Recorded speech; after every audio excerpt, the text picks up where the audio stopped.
Morning बच्चों, आज हम पढ़ेंगे राम शब्द अकारांत पुल्लिंग। संस्कृत व्याकरण में शब्दों का प्रयोग हमेशा पद बनाकर ही किया जाता है और इन शब्दों को पद बनाने के लिए इनमें सुप प्रत्ययों का प्रयोग किया जाता है और 21 सुप प्रत्याहार है जो इन शब्दों में जुड़ करके इनको पद बनाते हैं। तो वो 21 प्रत्याहार कौन कौन से हैं?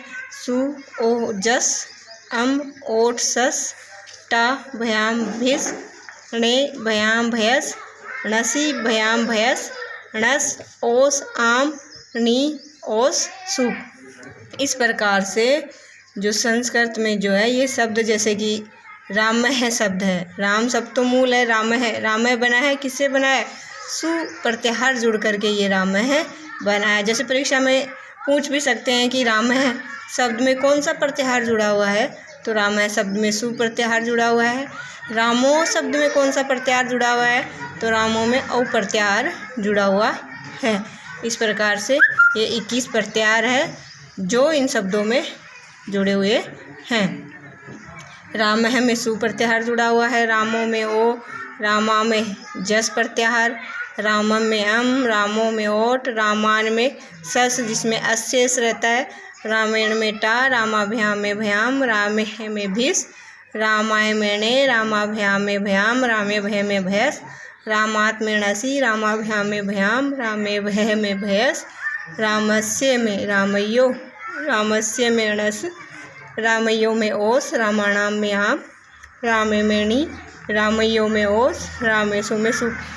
हे राम संबोधन में हे राम, हे रामो, हे रामा।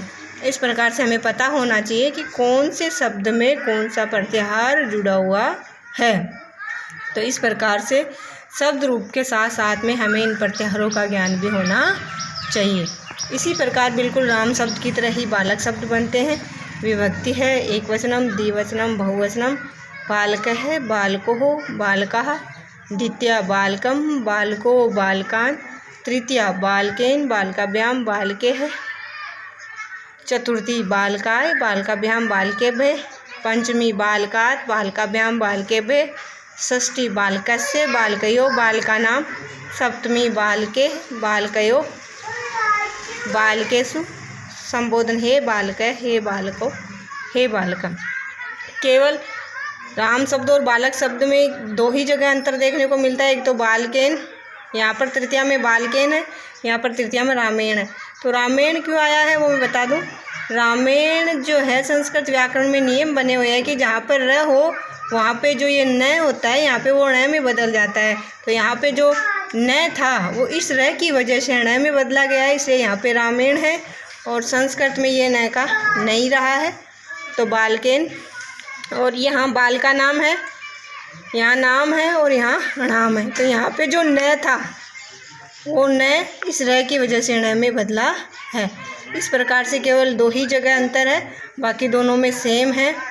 तो इस प्रकार से हम याद कर सकते हैं। बालको, बालको दोनों में सेम है, बालकाभ्याम, बालकाभ्याम, बालकाभ्याम तीनों में सेम है, बालकयो, बालकयो में सेम है।